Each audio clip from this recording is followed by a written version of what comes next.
can hear and see you. Yeah, they can hear me. Can you hear me? Yep. Yep. Let's see. Yep. Lisa, how are you? Good. Can you hear me? Audio okay? Yep, I can hear you. Yep, Ken is probably with us as well. And let's see, Evie's with us. I think John Krowecki, one of my board members, he's not with us yet. So, good morning, Evie. Morning.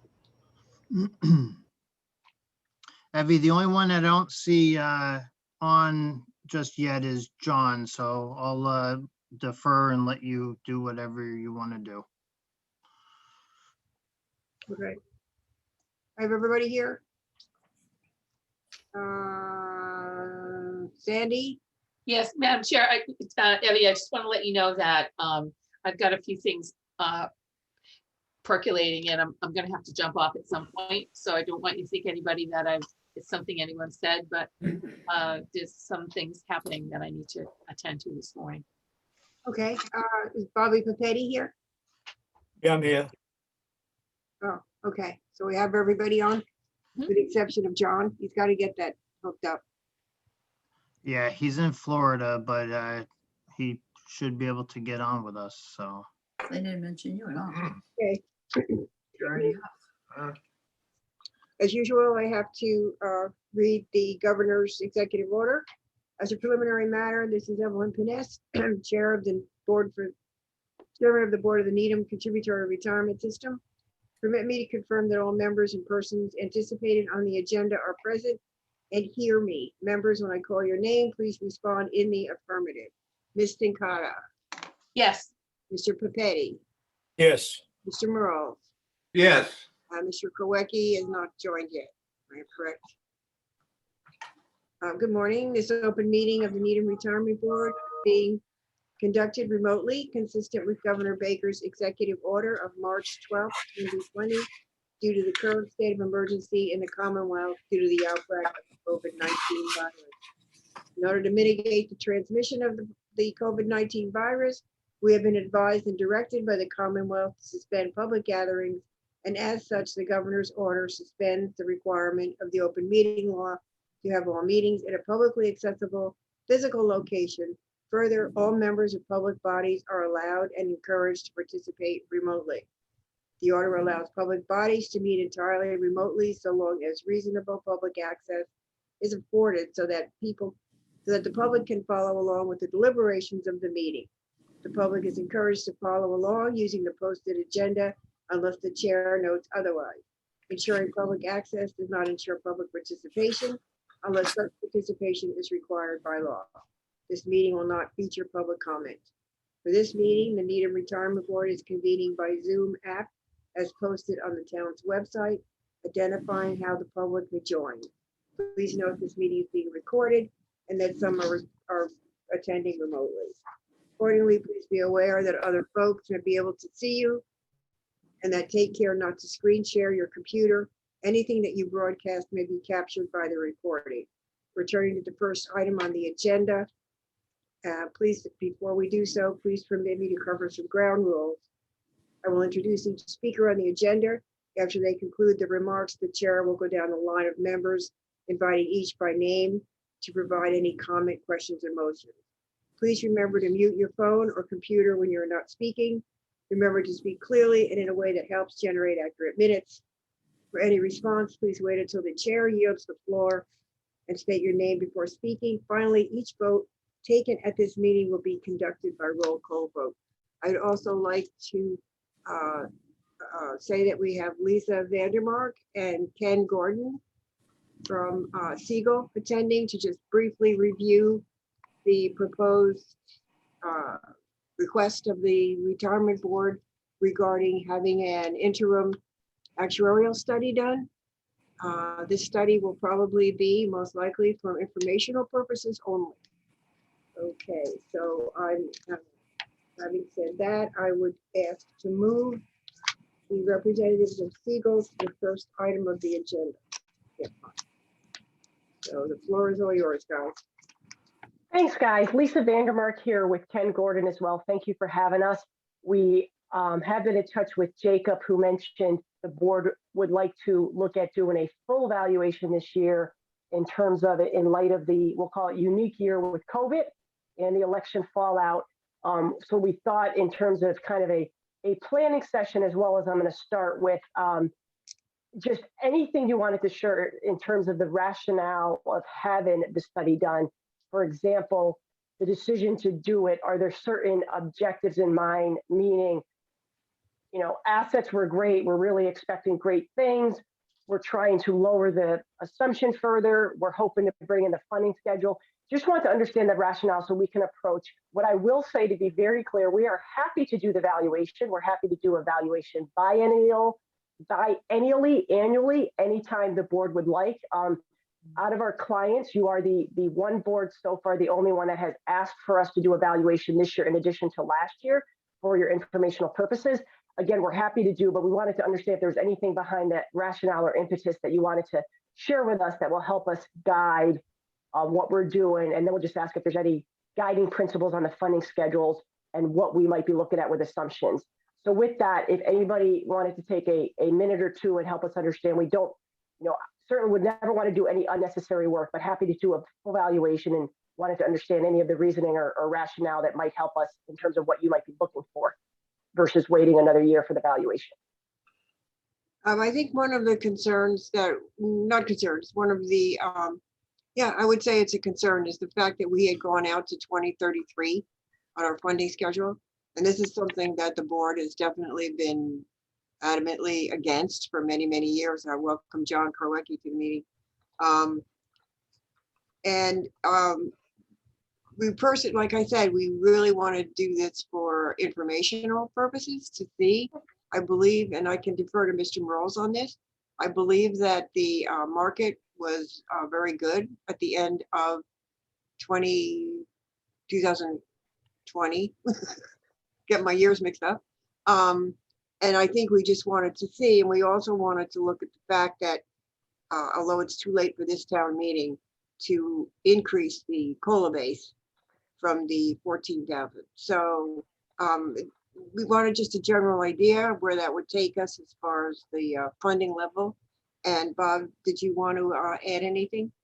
No, not really. I think, those three objectives: to lower the rate, to reduce the number of years, and to increase the COLA base to 16,000. I don't think we can't do all those three, so we'd like to know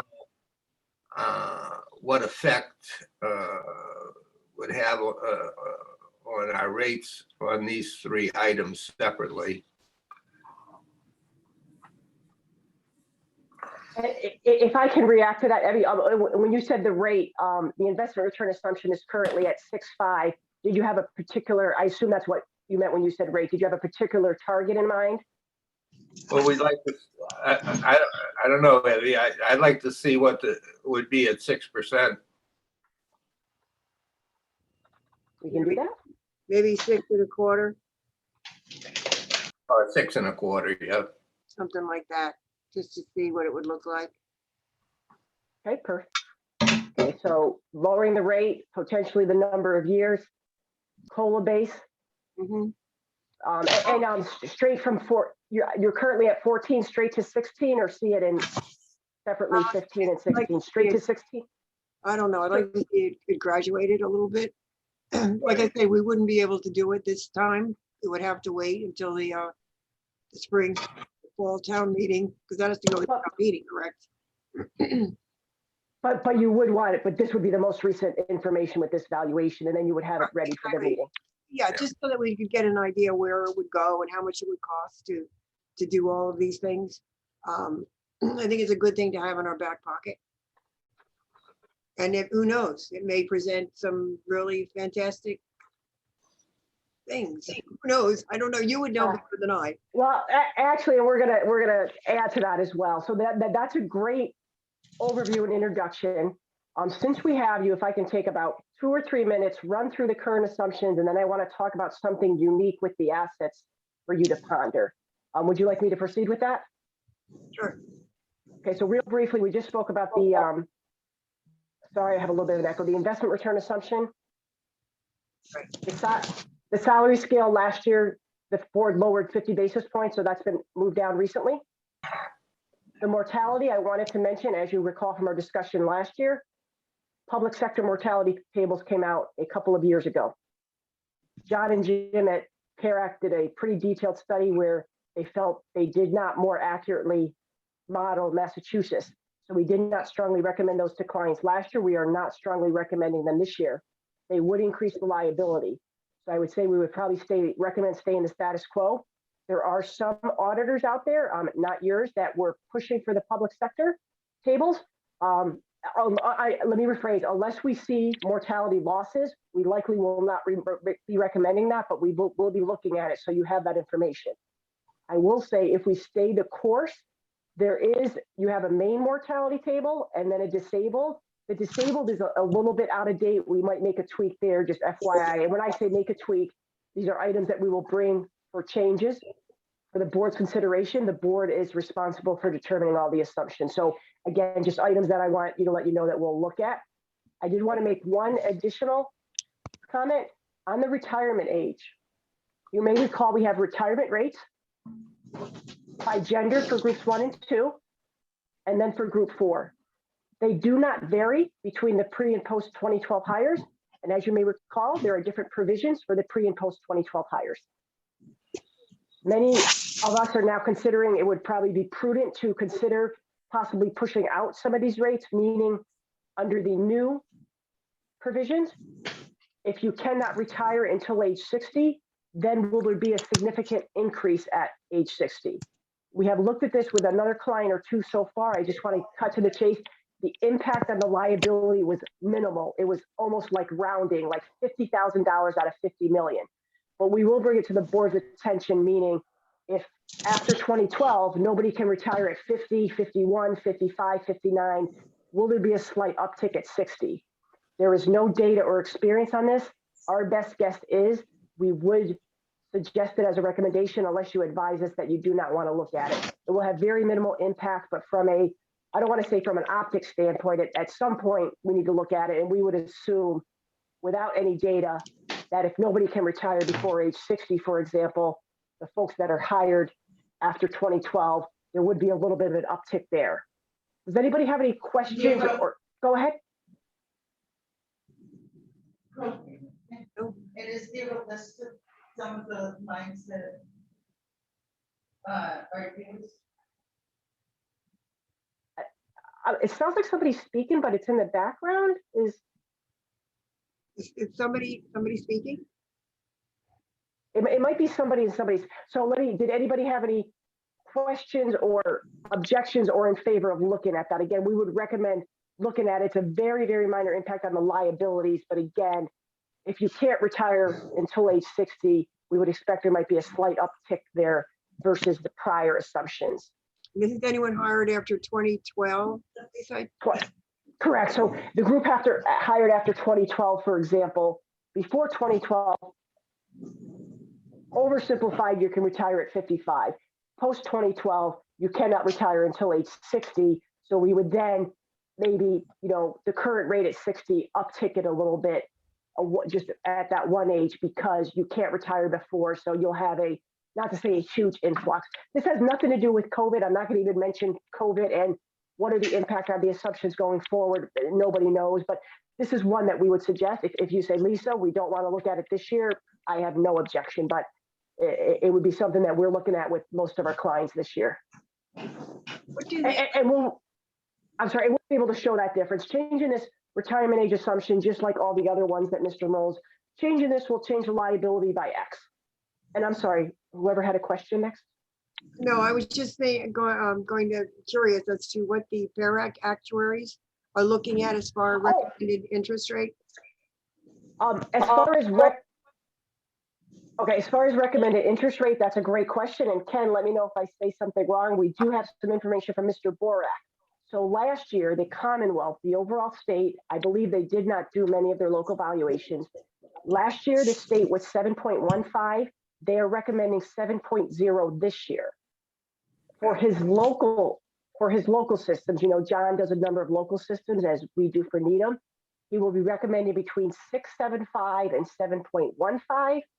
As you may suspect, regardless of what forecasts say, he generally does not recommend more than a 25 basis points decrease. So he thinks he's going to get a little pushback on his systems this year. So that was the information that we gathered from John earlier, probably last month.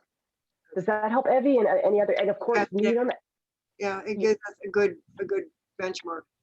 And to clarify for anybody that doesn't, Needham, your system is currently at 6.5, Right. 6.50. Last year, you moved from 7.25 to 6.50. Correct.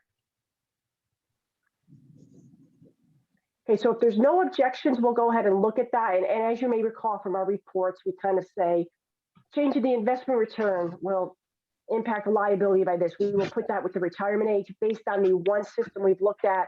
I interpret it's going to clearly be immaterial, but that will be the board's decision as to whether you decide. But we thought it might be prudent to look at it sooner than later. Mm-hmm. Mm-hmm. I agree. Okay. That was surprising. That was surprising. No surprise. Yeah. So we'll look at everything that the board just mentioned and Mr. Merle's, lowering the investment return, looking at the COLA from 14 to 16 with an intermediary 15 as well. Possibly bringing the funding schedule in as it allows. As we get closer, of course, we're just literally starting. Jacob, we just sent you over the extension yesterday, and then with the data, it sounds like there won't be any rush, but we will work as diligently as we can. Okay. And those were the main assumptions. I have one last item, food for thought, which is a new, unique aspect for this year, which if there's no questions on the assumptions I just mentioned, I would like to bring this up. So, as Evie just mentioned, and 2020 was a very good year for investments. I don't think many of us expected that when we were sitting here a year ago, but it is. So I'm going to give you a quick recap, and I can repeat this as needed. Last year, you may recall the system had a chunk of unrecognized gains in your back pocket. Without having any data yet, however, knowing what we're seeing with other systems, we are assuming you're going to have even more gains this year because you just had a great 2020. Given that information, and last year your market value of assets was 96% of your actual value was 96% of your MVA. And Ken, let me know if I get this wrong. Last year you had 6.7 million in deferred gains. You had those in your back pocket. So in addition to the funding schedule, you had $6.7 million in your back pocket. We expect that number to be higher this year. Something we wanted to mention, and the question is, would you like us to look at this, or Lisa, don't even think about it? With the actual value of assets, it is a 5-year average. This percent, I don't know what it is. It might be, I'm going to say, let's say it comes out to be 94%. So you have 6% of your assets in your back pocket. Given some of the other goals you are trying to achieve, something that could be looked at, I want to remind you, the actual value of assets is your method. There are no guidelines on it. You can change it every year. You can change it from one to the next. You technically could set it to market value this year. I am not recommending that in any way, but one of our boards is looking at that. Well, we are discussing with each of our boards, do you want to consider, and the answer, yes, Lisa, look at it, or don't even think about it, or fine. Do you want to consider taking a portion of those gains? And I'm going to make up the number. If the number was 9 million, to take a portion of those, which would be, let's say the AVA comes out to 94% of MVA, putting some kind of floor of 95 or 97% where you recognize a portion of those, which means you're recognizing a bit more immediately than the 5 years. It would improve the funding schedule. What are the downsides? If there's huge losses in the next 5 years, not that it's going to bite you, but it's going to go back. But you will have, as Evie has said, we had good years. You have these in your back pocket. The board want to consider looking at anything where a portion of those is recognized and with what goal in mind. Let me pause there, see if that question made sense and if the team has any feedback. And that's the last topic that we had to discuss. Yeah.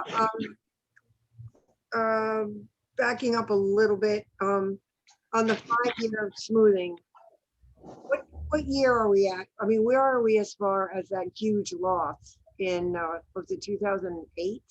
So great question. So when you look at this year, you will be smoothing 16 through 20. 18 is a significant loss. However, you will also be taken off. 15 was not a minor loss and replacing it with a huge gain in 2020. So you have, going backwards, you'll have 2020 gain, 2019 gain, 2018 loss, 2017 gain, and then a big loss is going to drop off. So in short, I expect the gains will increase notably. The one big loss from 2018, last year was 60% deferred. So after this year, it would be 40% deferred. So it was $15 million, Eddie. So the total loss of 2018 was 15 million, of which roughly 6 was recognized. So you'll be recognizing another 3 million roughly this year. However, there was a, I'm sorry, the 2015 was already off. So 2018 is the one that's sitting there. So in short, you're gonna have 1 loss and 3 gains. So if we were to decide to use a portion, how would we determine, I personally, and it is, this is the first the board has heard of it, but personally, I would not want to go to market. That's just my own, it's too much fluctuation. It's just, to me, doesn't make sense. But I mean, that would have to be brought to the board. But how would you determine what portion? Would you do a percentage? Would you just take a dollar amount and say, oh, well, this will make it do this? Or, is it scientific or, That's a great question. And the answer, well, off the record, although this is being recorded, it is somewhat arbitrary because there are no rules. I wouldn't say, 3,200,000, like we'd probably say the ADA is this definition, and we'll set it to a floor of something that looks even, 96%, 97%. And how would you choose that? What the board is comfortable with and how it meets your other objectives. So I'm going to totally make up a hypothetical here. Let's say we took a 6.25 rate, brought in a 15 COLA. What was the other item? It brought in the funding schedule. And in order to obtain your objective, it would really help if instead of being at 94%, we were at 96. You kind of state that as a one-time floor this year. So it is a little bit arbitrary. We would want to make it look like a even percent, 95, 96, 97. And we're not asking for any numbers. We just say, do you want to consider it? And is there anything else in the back of your mind? And I think with each of these, until you see the funding schedules. okay?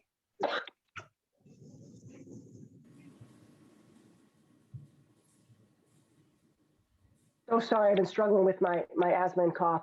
So the question is arbitrary. So I think and of course for the board to decide, you wouldn't want to move to market. Would the board want to maybe see a scenario or two? And it's hard to say what it would be until we get those other, because we have about 3 levers right now, the invest, but just saying that we'd like to look at it and we kind of know what it might be, what point gets you to bring it in 1 year or something. And, but it is arbitrary, but we would tend to say as a percent, like some even 95, 96, 97.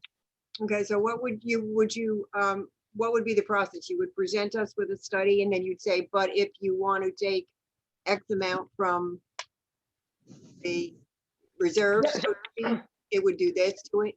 You know what I'm saying? So what we would do, we'd almost like, if you imagine the results last year, we'd present results, and one scenario would be, set your AVA to 96 or 97%. And we'll probably have a discussion before then in terms of, this is what it looks like, because we do have a lot of moving parts here, but it might be, for example, if we came up with one of these and you were moving from 94 to 96, would you allow it to bring it in from 2033 to 2022? I just made that up, but we would present it as a, just like what we just described. This would be what would happen to the funding schedule if you did this. And when we get, we discussed it with a few boards right now, just FYI, without saying any names.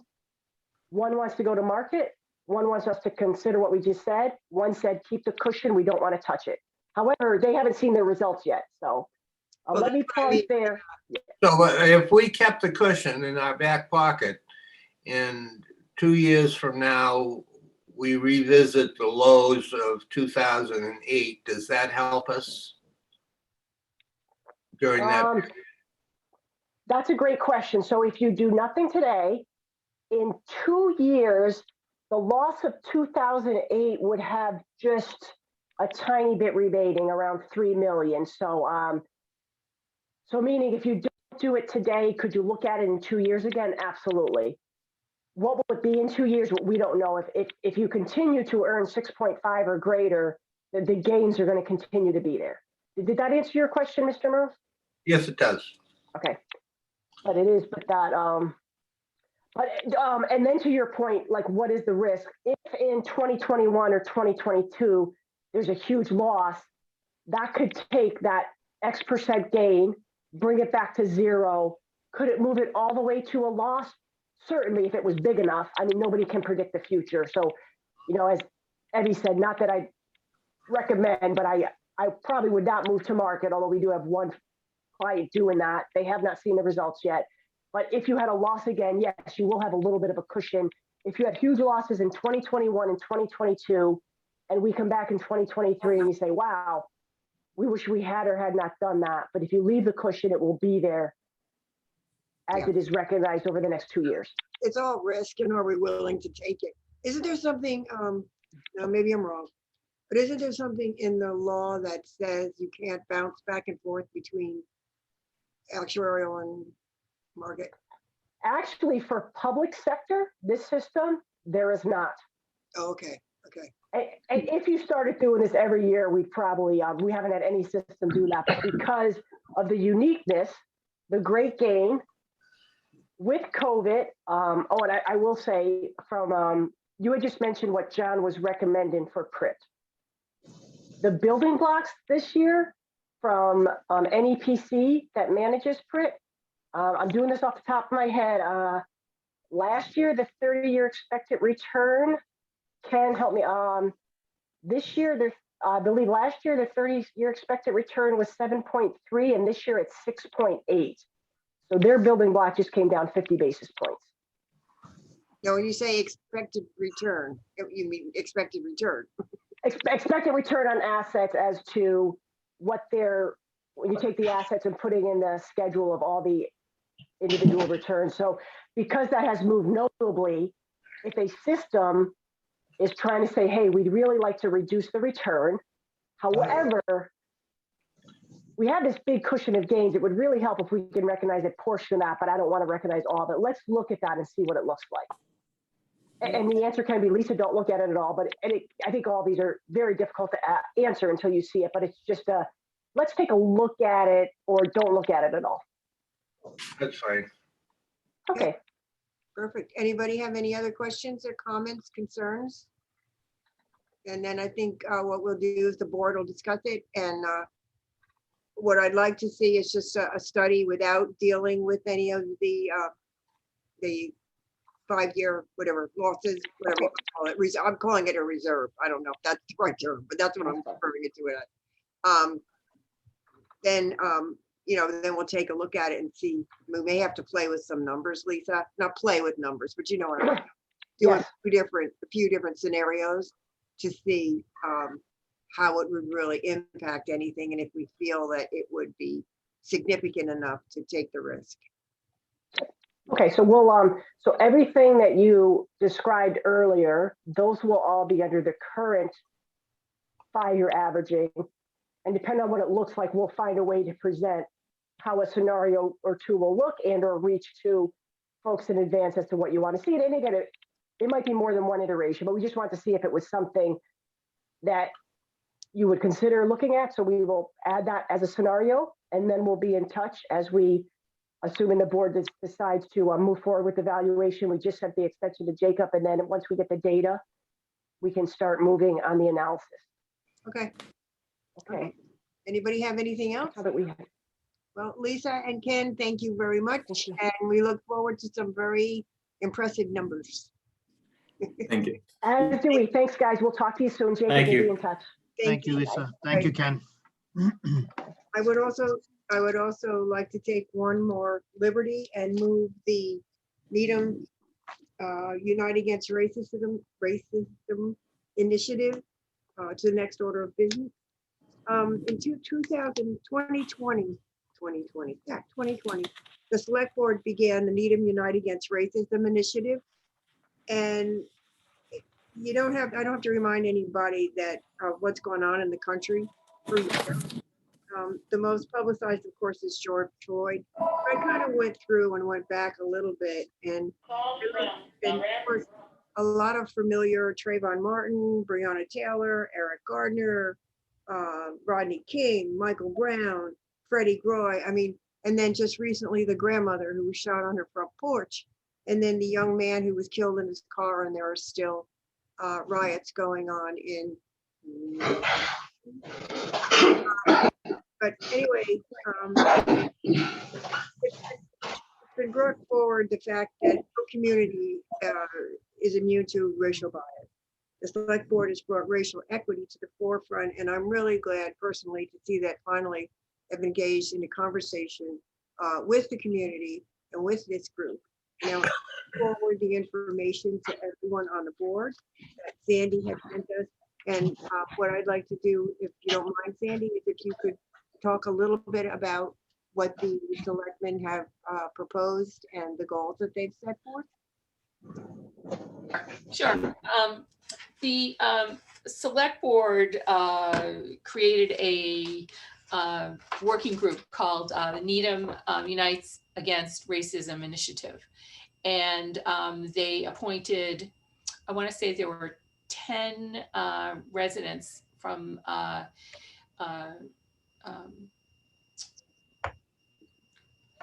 various, trying to think of the right word, 10 residents of various ethnic groups that were put on the committee. And they were charged with creating a vision statement and looking at how the town could look toward creating a racial equity in the town. It came to light during different kinds of hearings. They had a hearing session with people who came and they testified about how any racial inequities that they may have, or unbiased or discrimination that they may have felt in the dealings with the town. And it became apparent that there needed to be something done and an initiative worked on to create a cohesive town working together so that everyone felt included. And the we call it Nuari. They met probably twice or 3 times a month for I want to say since about October.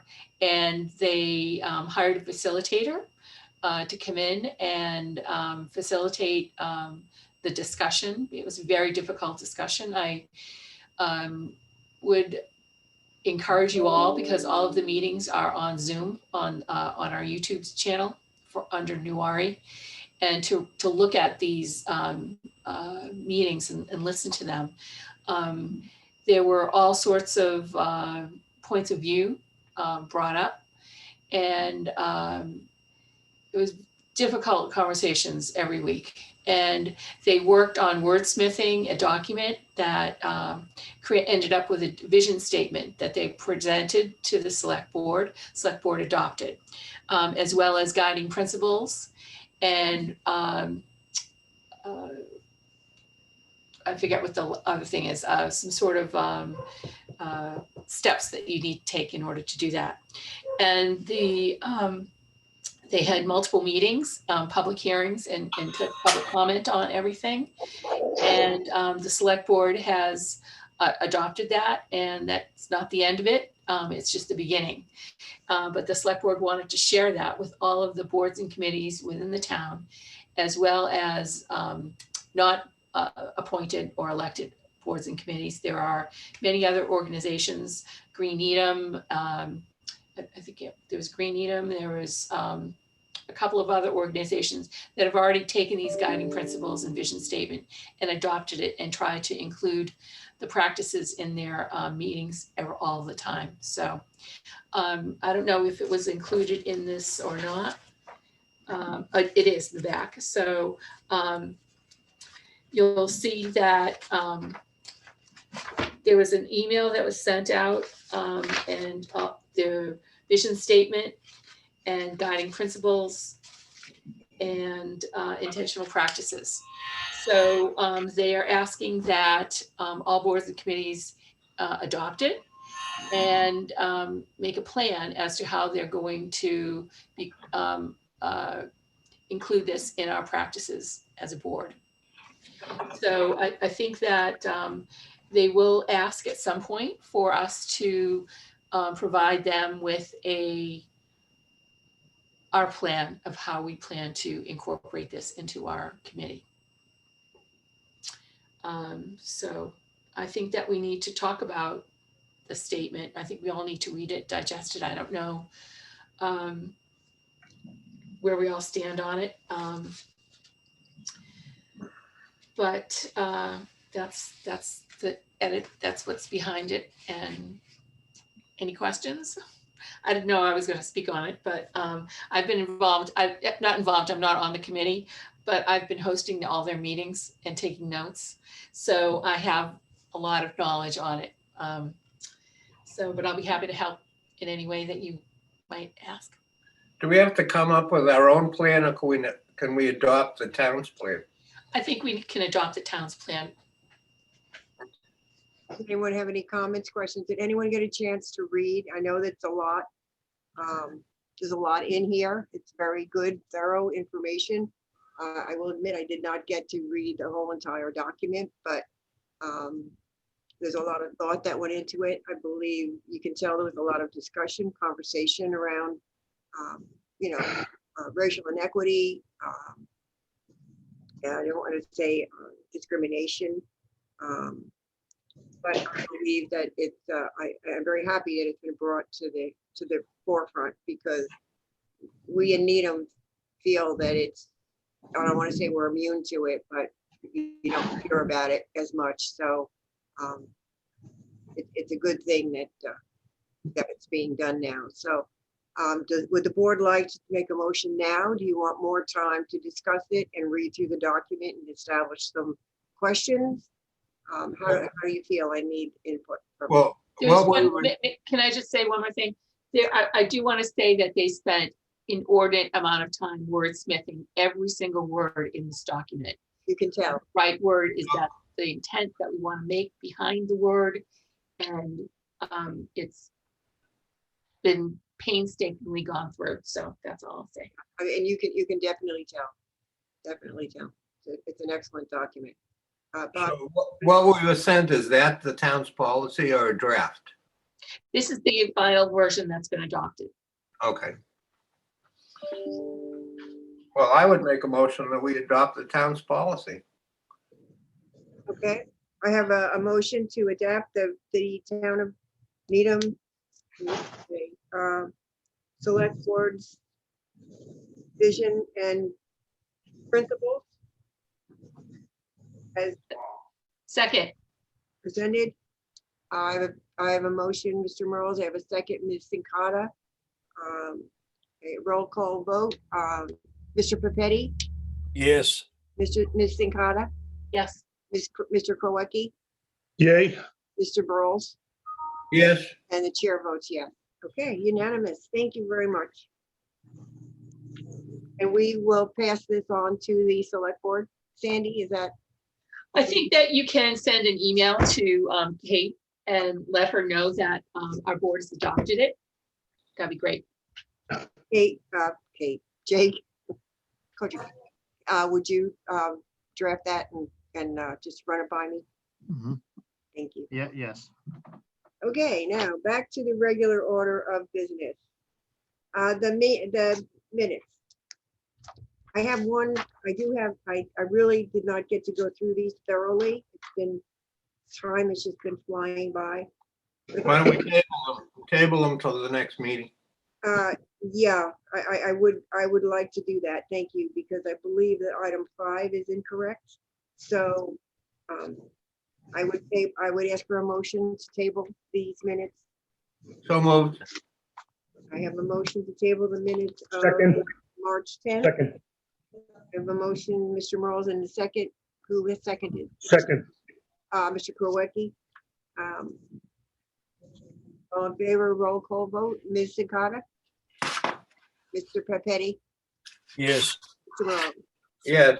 Mr. Krowecki? Yay. Chair votes yes. Okay.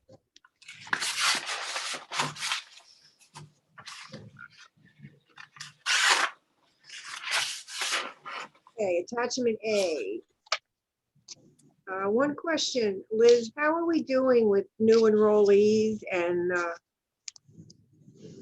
people, are you getting people signed up? Do you have a backlog or anything? No, I did, but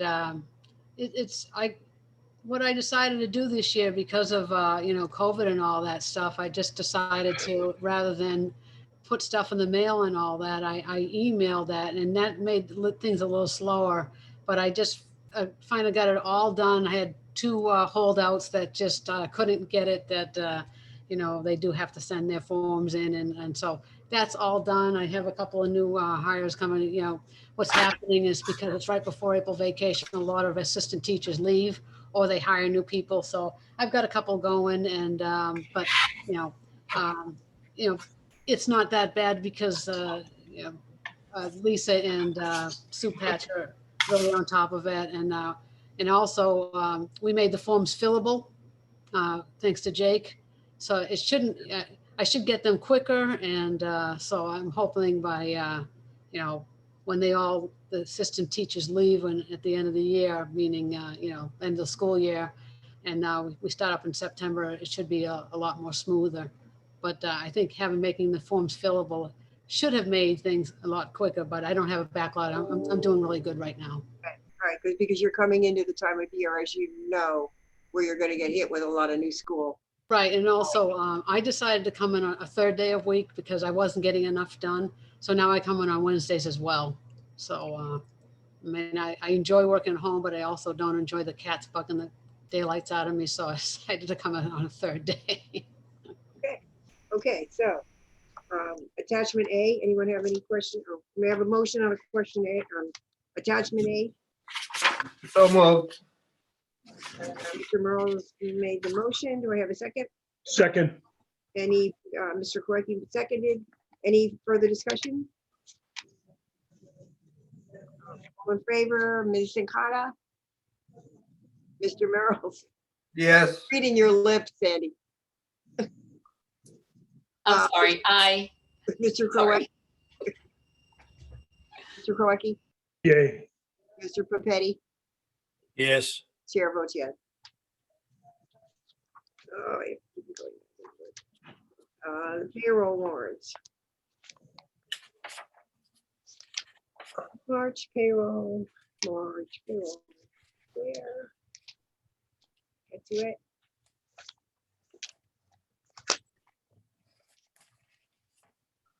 $1,150,858.19.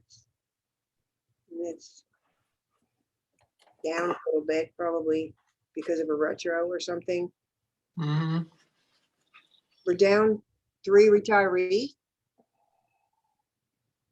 People die. We're up 3. Oh, you're right. Sorry, we're up 3. That makes more sense. Sorry about that. I was doing my math backwards. Motion to accept. I have a motion, Mr. Merle. I have a second. Second. Mr. Korecki, all in favor, Ms. Sincata? Mr. Papetti? I, Mr. Papetti? Yes. Mr. Merle? Yes. Mr. Korecki? Yay. Chair votes yes. Expense warrants is $350,975.72. And over again, we got our transfers. Teachers. Evie, yeah, Evie, can I jump in on one thing? sure. Liz has been doing a good job, better than a good job, a great job working on our inactives.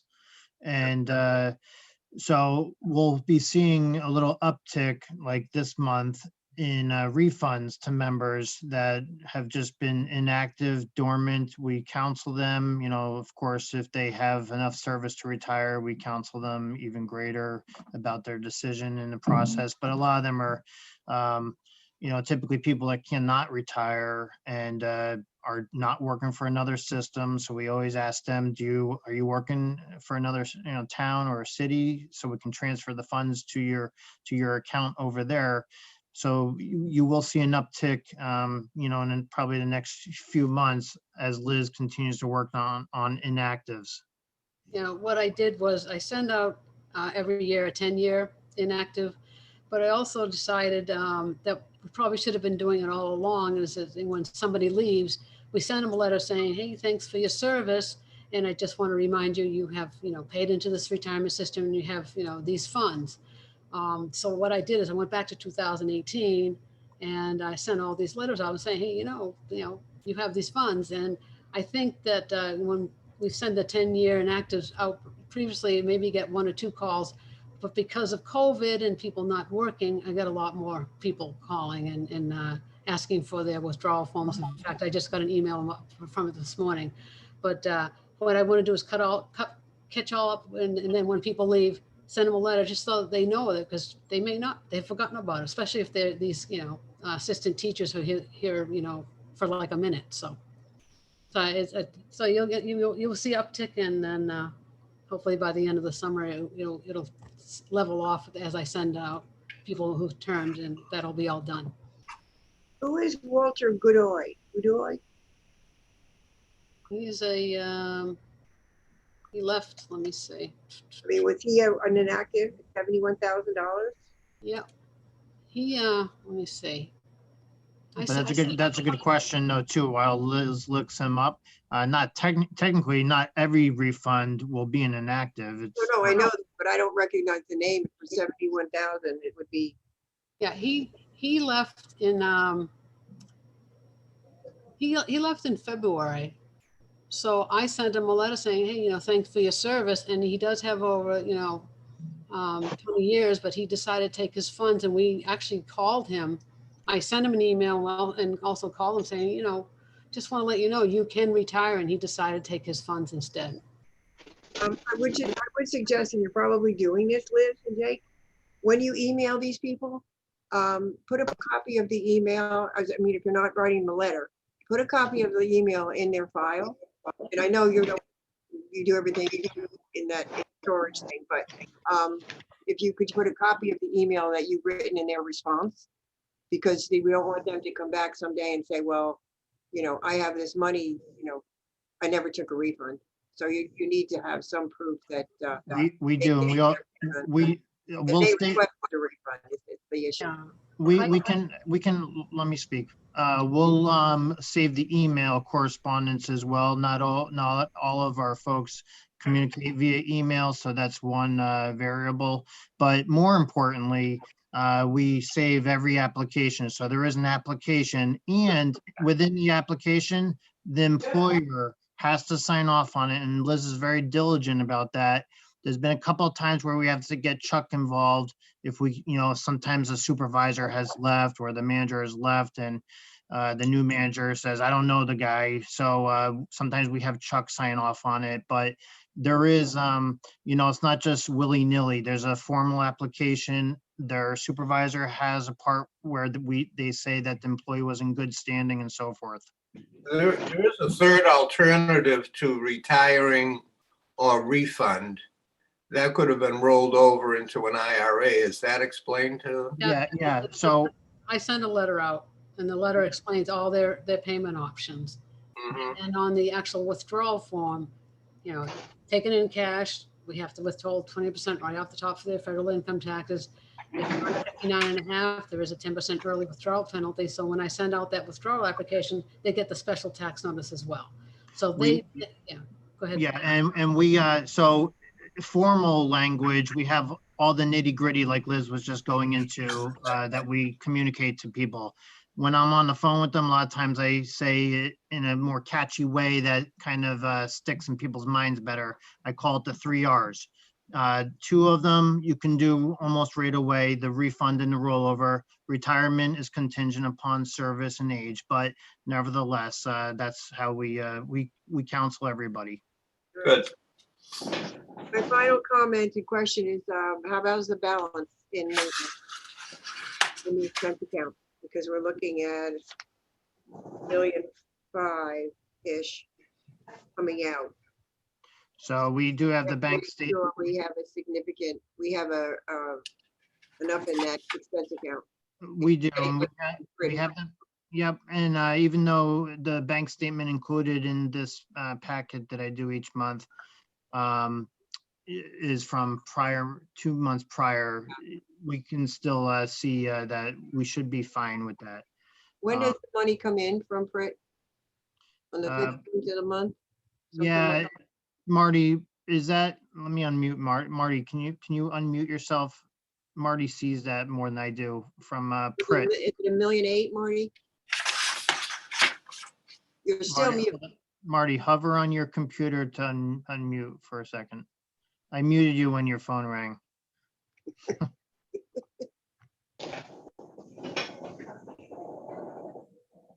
All right, I think he's still,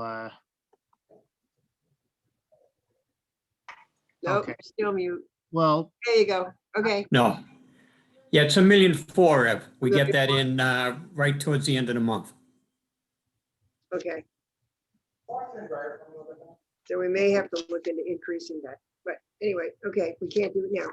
All right. Motion to accept. Motion, Mr. Morales, to accept the expense warrant. Do I have a second? Second. Second, Mr. Kowalski. All in favor, Ms. Sikata, Yes. Mr. Papetti, Yes. Mr. Morales, Yes. Mr. Kowalski. Yay. Chair votes yes.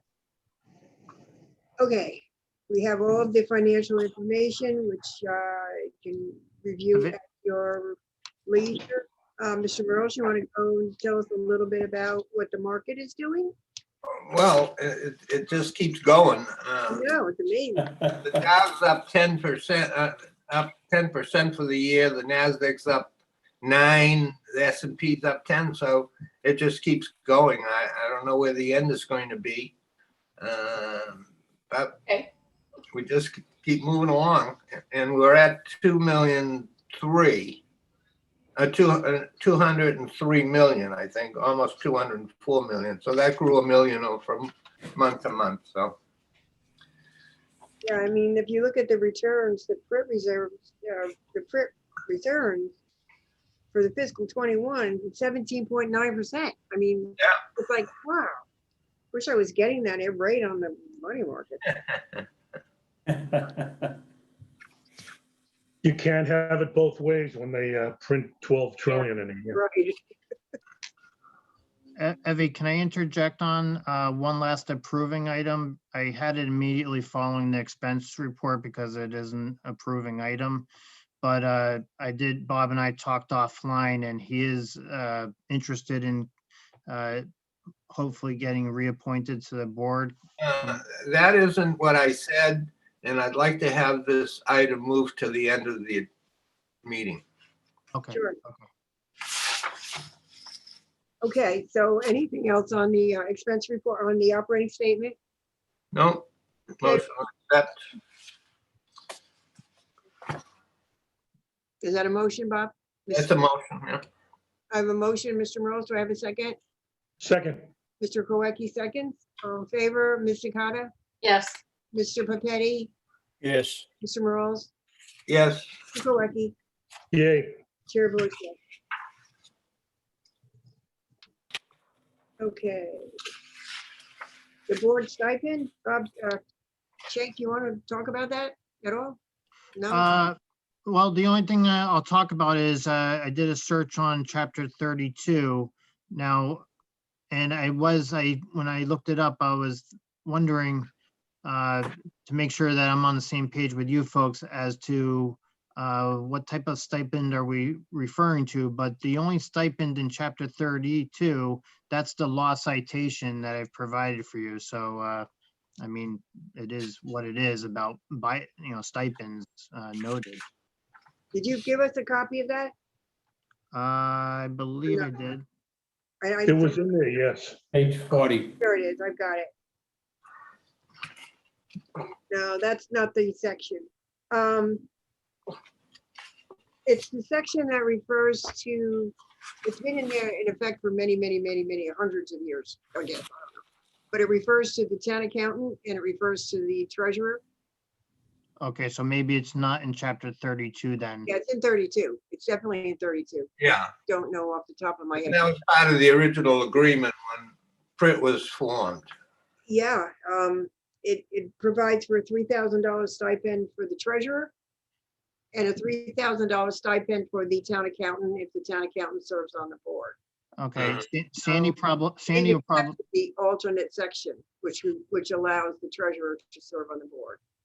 I'll look again. Sandy's probably familiar with this, but actually, the Mass General Law website also has a search box, but I went to chapter 32. You can do Control F, you can type in any word and it will find that word throughout the whole document.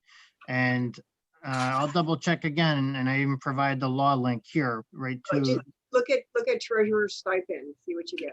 yeah, I'm just wondering if that falls outside, because remember, treasurer and other departments not always do they fall into chapter 32 retirement related. So it's quite possible that it is in a different statute altogether, in a different chapter altogether in Mass General Law. No, it's in 32. Okay, well, 32. In order for us to be, I mean, we're governed by 32. not I by got you, any other Debbie. statute. So. okay, it's- I'll do another search, and maybe I'll show you how to do it too.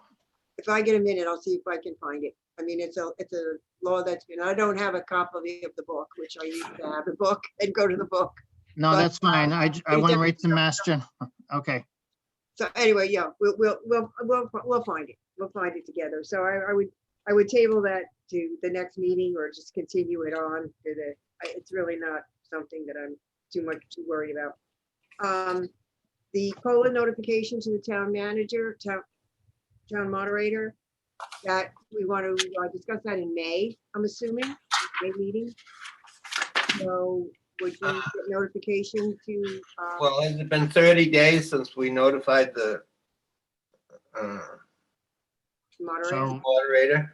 so I can tell you right in the body of the email, the way I worded it was, I'm actually given plenty more time than 30 days. Let the moderator know that he's welcome to always attend the May meeting, but we're gonna have a vote for it in May, 30 days even from now. So, So and you've we're already, not, and we're not even at June yet either, where the real 30-day notification would fall from May to June. But I mean, you've already done that. yes, this email is, it shows that I emailed Michael Fee. Okay. Okay, so that's done. Okay, so Mr. Merles, I'm going to give you the floor. Before I do, I just want to say that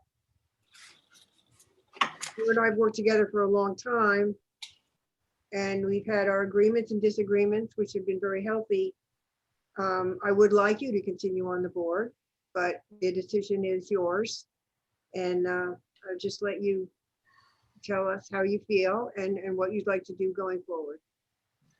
Well,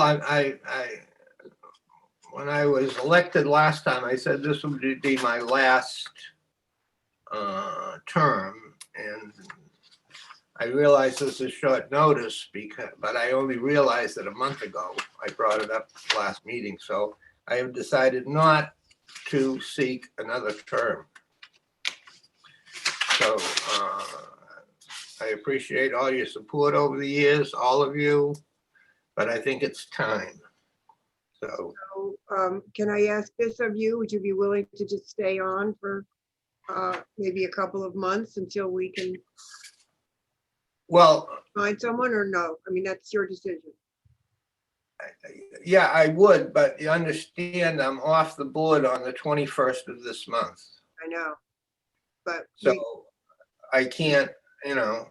we can appoint you for an additional 2 months because you are the board's appointee. If you would prefer not to just be, No, that would be acceptable because I'd like to see through the actuarial study. I think that's important. okay. I'd like to, I have a couple of votes I have to, interested in. I've done a review of the annual statement and I have some questions about it. So I would accept 2 months if that's, or through the end of the fiscal year, if that's all right.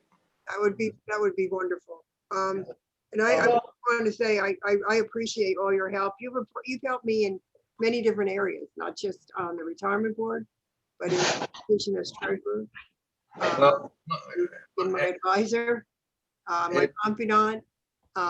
It's been a really good ride, Bob, and I really want to leave on a positive note because I personally appreciate everything you've done for me. And stay Well, on the board when there have been times when you've said, well, I was going to go off, but I won't stay on. I think I'll just stay on a little more. And I think there's nothing too much more that I can say other than thank you. well, with most relationships, it's a two-way street. And so I appreciated you and the rest of the board and the previous board members during this period. And, I'm getting old and, I'd rather go out like this than have to resign during midterm. So if you'd like me to stay on until the end of June to see the end of the fiscal year, that would be fine. Okay. Madam Chair, I'd like to make a motion that the board reappoint Mr. Morales until the end of June. Okay. Second. I have a motion by Mr. Carter, seconded by Second. Mr. Growecki. All in favor, Mr. Carter, Yes. Mr. Papetti, Definitely. Mr. Growecki, Yay. Mr. Morales? Yes, I guess I can Chair vote. votes yes. Okay. Thank you. So I'm not going to say goodbye. Say see you next month. Okay, anyone have any other comments? I just want to, without talking about names or it's real truly specific. Everyone received the information on one of the other two remaining accidental retiree retirement applications. Yes, I reviewed it and I didn't see any boxes checked.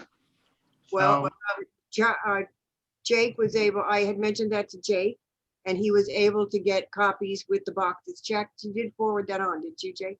Yes, you did. Yes, I did. There's one Okay, well, doctor. yeah, I'm down in Florida. I'm only looking on the Kindle, so. Yeah. It's on your email. It's on your email, John. You should have gotten an email from Jake. With the check boxes? Yes. Yeah, I it's a little, didn't see it. it's okay. It's a little interesting story anyhow, just as an aside, because when I reached out to two of my contacts over there that oversee disabilities at PERAC, they reassured me that what was uploaded was in fact what they later had sent me, which is obviously not the case. So I actually wondered how quickly were they able to, maybe they had noticed that a while back, went back to the doctors, had the doctors check the boxes and meant to re-upload that version. It's all possible. I don't know the full story, but all I know is what I provided you guys was what was on Prosper a few days ago. And then yesterday, they sent me the versions with the boxes checked. And the only reason I mean, and I questioned it because they should check the boxes, even though they've supplied a narrative. But the narrative from one doctor, it was like 2 yeses and a no. And Michael Sacco noticed that there was another doctor that did the same. Yeah, permanent, disabled, but not job related. So, which is weird. I've never really seen that before. So that was why I said, well, maybe their narrative should have said do and said do not. You know what I'm saying? That when somebody was typing it, they typed it wrong. So it's always good to have the boxes checked in addition to what they have in the narrative, so that we make sure that everything matches, everything is the same. In fact, So, the doctor. I may want more clarification. I mean, as a board member, I would like more clarification on why they said no. If you could reach out, Jake, and just get a little bit more information, because that's going to come up at the hearing. I thought it was pretty clear. I'm sorry? The doctor who said no, that it wasn't related to the Really? job? Yeah. Mm. I thought it was clear Why? in his narrative that he provided. We All allowed right, to- I'll read it again. I'll read it again. Maybe I didn't. It seemed that, while it was acknowledged that there is a permanent disability, it was alluded to that it's an existing pre-existing condition that was lying dormant. And with age and with time, it was going to happen. I did not catch that. Thank you. Yeah. I must- So, All right. So, interesting. Yeah, try to mute again. If you think that we still need more, go ahead. But I thought it was. no, okay. I got you. And then the other, everyone signed for the application that had already been approved. I have to do that today. If anybody needs I any had help, trouble- I had trouble, of course, with my, as usual. Well, I managed to get onto Prosper thanks to my wife, but when we got there, that said your password has expired. And then we got locked out. We tried to Read put in Okay. a new one and we got locked out. okay, Yeah. Yeah. So- Same, Bob, the same thing happened to me. Yeah. I me- logged on like 2 months ago and my password expired and I'm locked out. I'll have to call them this okay, afternoon. so first, to all right, reset. first of all, I'm your administrator, so let me know if you guys had difficulties like Evie did, so, and I Well- can get you quickly up and running. I can't do it myself, but I have to reach out to PERAC Help Desk, and I'll copy you on the email, and they will initiate that for you, and they'll Okay. fix. Good. Yeah, Jake, I just got in touch with Jake and said I got locked. I tried to change my password. I got my security question answer wrong. My grandmother's first name, which I knew very well, but that it wasn't right. So I don't know what I did. Yeah, But anyway, I petitioned the Commonwealth to change my father's middle name to suit Perek. okay.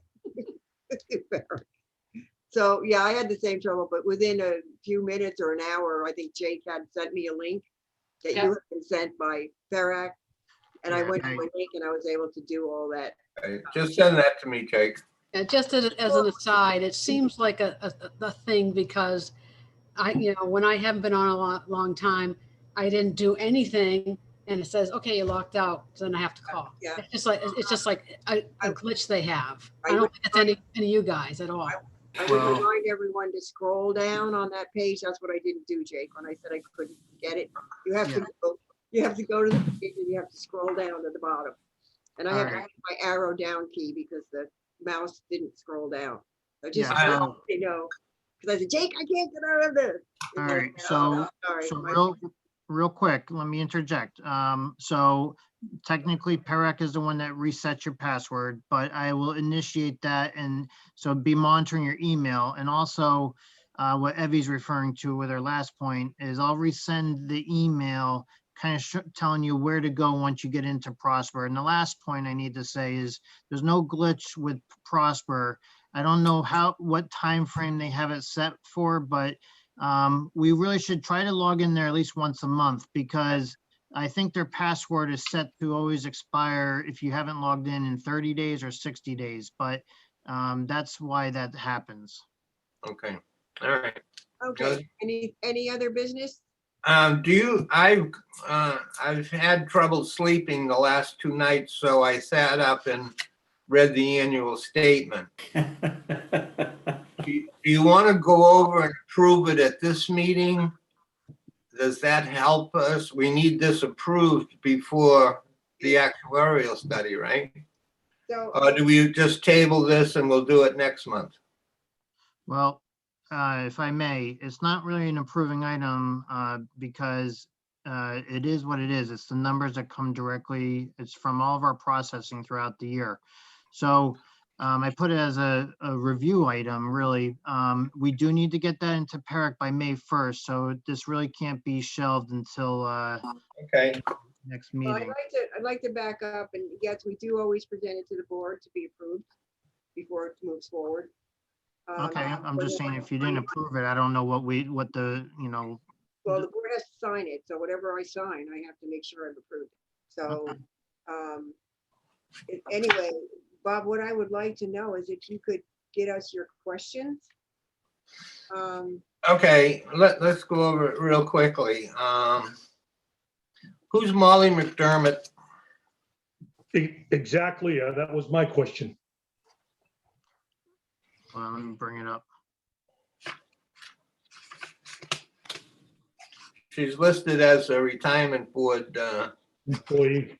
employee Where? in the back. My second question is, do we really have to publish each individual's totals with this report? It seems to be an invasion of privacy. Although I guess I could Google it and find out that information.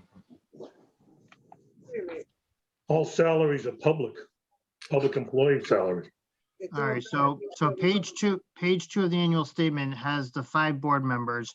Where is the Molly McDermott?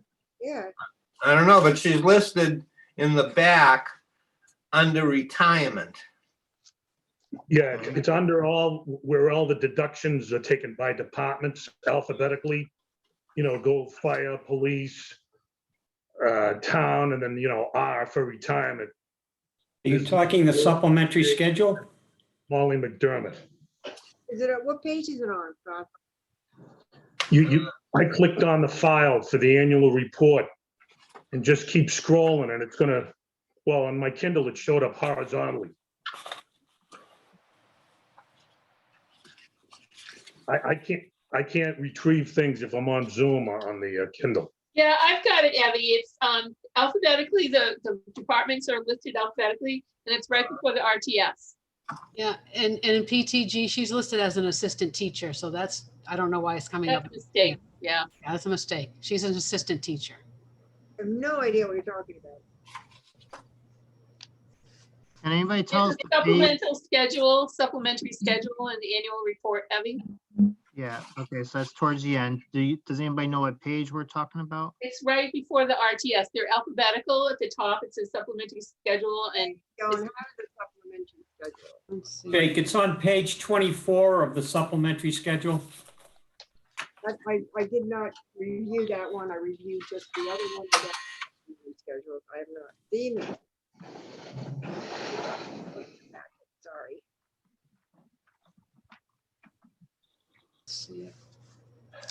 So what is the question? Just who is she? Wait a minute. Yeah, why is she listed under retirement payroll?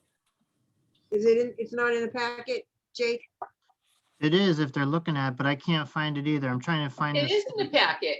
They're alphabetical. In the It back. runs along the side. See Wait at a the minute, let me- top here? Can I Go back up? to the annual report. Is the annual report included in this month's meeting packet?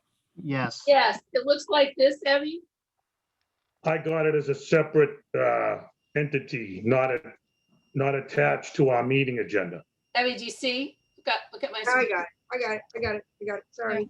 And Bob, it says school department, Molly McDermott. She's school department. Oh, good. Well, we're paying her. She's a retiree. She's from school. She was assistant teacher. She wasn't MTRS. So I don't understand why. the- Yeah. The, Page 24 of the supplementary schedule. Is that what you guys are saying? right. it's- Yes, that's where it is on mine, Jake. right. All right, so it starts with Stephanie Magny. What are we looking for? No, there's 3. There's you, there's Liz, and there's Molly. And the question is, who is she and why is she in? Maybe it's Marty and Drake. Yeah, if you look under school department, under the supplementary schedule, she's on there, and I checked on PTG, and she termed in, she termed in August of 2020, and she was an assistant teacher. Okay. But what, I guess, Great.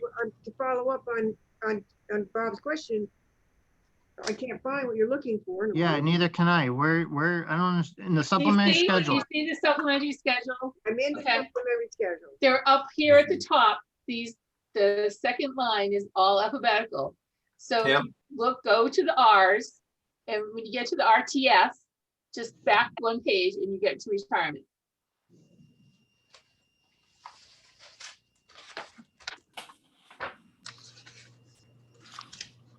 Okay, retirement, Molly.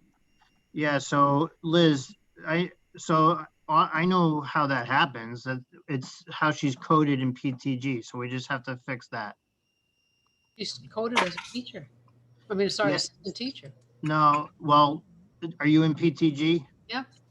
All right, look under like department and unit and job title, all that stuff. It says school, unit, job title. You're talking about the bottom of the PTG? Yeah, I'll have to look afterwards, but I don't know why, yeah, but if you look at school department on the supplementary report, Jake, she's on there too. All right. Okay. All right. Why don't you just look at that? It's a big thing. I don't. see it. Page 2 of the annual statement. Current asset at the end of the year, it says 203,305 million. I don't recall that December was that high. Could we check that?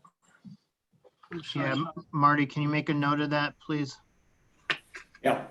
I didn't think we hit the 200 million until January. Right, that was January. Page 5. Yeah, I have the operating statement in here too. Let's see. Wait, I'm marking these, so hang on a second. Page 3. Oops. Page 3, page 5. It could be, but it just doesn't, and I couldn't find the year end stuff, or it's around here someplace, but I couldn't find it. But it kind of jumped out at me. Page 5. On the operating statement, we've been over 200 million since January, and I'd have to go back to last year to see December, but Yeah, okay. we're at 202 and 203 million January and February. What I'd like to do, Jake, is go through Bob's questions and then submit the answers rather than trying to answer them now. I mean, Yeah. Page 5, miscellaneous income. How can you have a minus miscellaneous income? well, that was my same question. How is it? Don't know. Because it's been there, I mean, not mine, it's every year. Yeah. So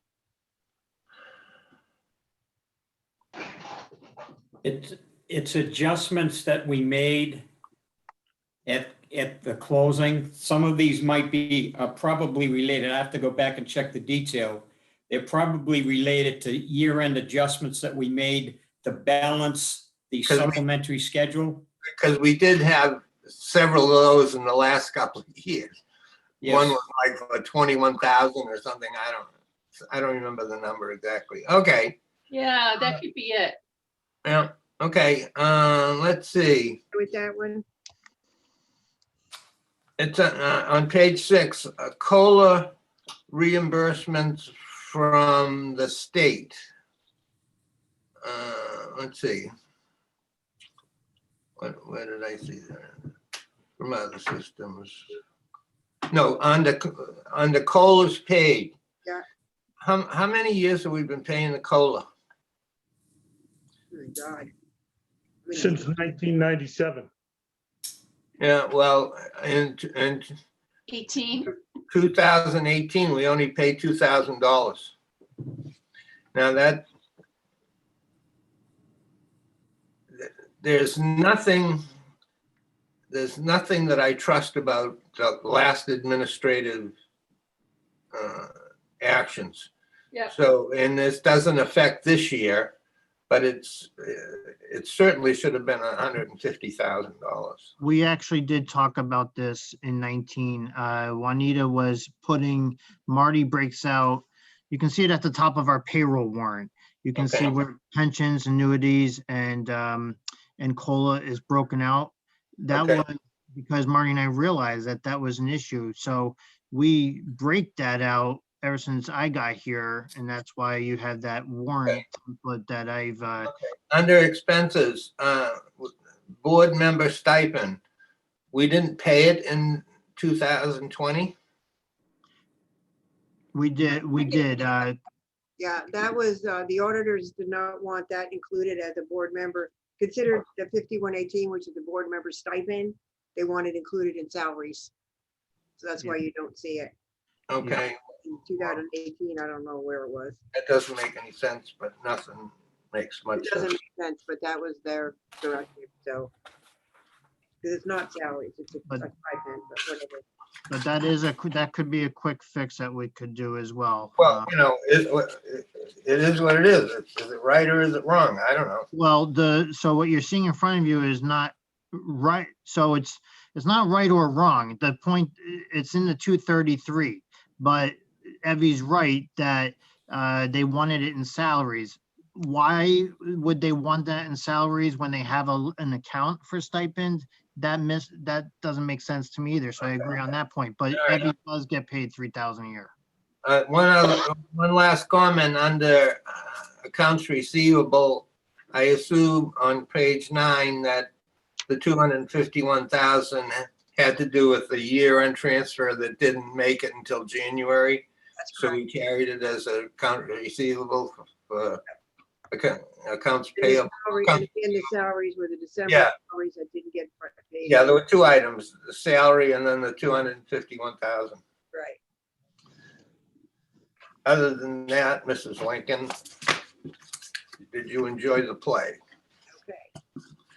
So, We've always had to vote on this in the past, but well, I would ask for, are you willing to vote on it today, Mr. Bob, or do you want to? yeah, I don't think these are significant things, but I think they are what they are. So I would make a motion to accept the annual report. Okay, I have a motion to accept the annual report and pass it on to PARAC and publish it on the town's website. The board members have to sign. I don't know how we do this, Jake. Whether they'll waive that signature requirement, I don't know. But anyway, I have a motion to approve it. Do I have a second? Second, Mr. Goecki, all in favor? Ms. Takata? Aye. Mr. Pepetti? Yes. Mr. Goecki? yay. Mr. Morales? Yes, Okay. Anything else? Yeah, can I ask a question? Sure. Getting back to the disability. Yeah. Are we voting on that next month, or are we going to discuss it, or what's the story with that? The individual has been invited to the May meeting. Okay, The only reason I brought it up today is I had wanted clarification on that one question. The reason the doctor wanted to know, but Sandy has pointed me in the right direction as to where that explanation is. Now, if before the meeting, if everyone reads the information, if you have any questions, that would be the requirement to either go back to PARAC. We can also, which we have not done in many, many years, appoint our own physician to examine the individual. We would pay for that physician, et cetera, et cetera. I am just concerned about the one answer of the one physician. That's all. yeah, I understood that. but this individual has retired already, right? We're just looking at the disability part. No, I believe he's on workman's comp. Well, according to the annual report in the back, Mm, his amount was transferred to the annual reserve. Yeah, you're talking about a different person. Huh? You're talking about a different person. I We're don't, talking about, maybe I am. we're talking about JM. Jay, Yeah, well, it's either media or Malia. I just looked at it quickly. yeah, no, he is not. He's Okay. not. I stand corrected. Okay, Motion to adjourn. I have a motion to adjourn. All in Second. favor? I have a motion to adjourn. I have a second, Mr. I have one more item. Oh, okay. I just want to make a statement concerning the stipend. I'm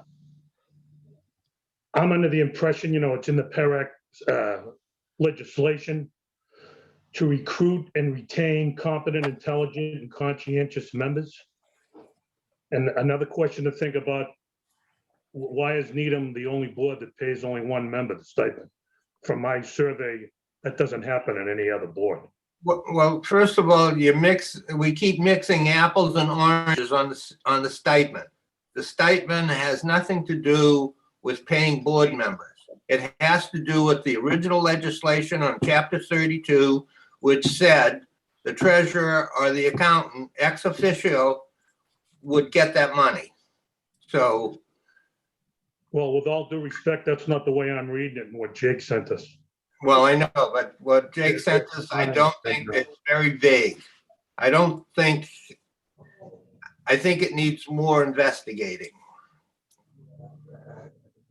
Just, Well, I'm you know- bringing it up as we move away. You know, I want to apologize if I've been in and out here. We purchased a house. I'm at that new house now with home inspectors. But down the road, even if, you know, a person lives down the Cape, he has to spend his own money and time and effort to go to the meeting. There's no way to compensate him other than a stipend for his mileage. You know, it's all well and good when everybody lives in Needham or the next contiguous town. I know. 78%. I always looked at it this way. If you wanted to serve your community, you have to know upfront what it entails. And if your personal situation changes and it becomes a burden, then you no longer can fulfill that obligation. So, you know, it's like, But that's what the stipend is for, and 78% of boards pay the stipend to all members. I doubt that. Well, it's on the PERAC website. We will do some more research. Jake and I will get together. We'll do some more research on this. And yeah, find out I just want to say something for the record. how the statute is, how the statute reads, and where the statute actual verbiage is in the statute regarding the treasurer as custodian and the accountant as ex officio. So it's a totally different section. So unless I took it out and I'm not supposed to be getting it anyway. I mean, maybe I'm legally getting it, who knows? I don't think so, though. So We'll anyway, track- we'll continue this discussion, and if you want to put it, continue it on the next meeting agenda, Jake, we will prepare a. Yeah, I'll work with you, Evie, on that. I just wanted to take one issue with Bob. When you said that what Jake provided was a little vague, I do take issue with that. That is a law citation. That's from the Commonwealth of Massachusetts under Mass General Law. That's not Jacob Cole's wording. So the ambiguity that lies within, that's why lawyers are paid their money. Okay, all right. I do have a motion to adjourn, and I do have a second. All in favor, Ms. Sakata, Yes. Mr. Papetti, Yes. Mr. Merles, Yes. Mr. Krowecki. Yay. Chair votes yes. Okay, thank you, everybody. See you Thank on you. Thank May you. 17th. Is that the date of the next meeting? I believe. Whatever it is. Okay. We're good. It was a 12th. What is it? It's May 12th. May 12th? Yep. Okay, thank you. May 12th, Yep. Thank you. is that going to be in person or Zoom? Mhm. Zoom. Zoom. All right, well, I'll be back in Needham anyway by then. Thank you. Thank you.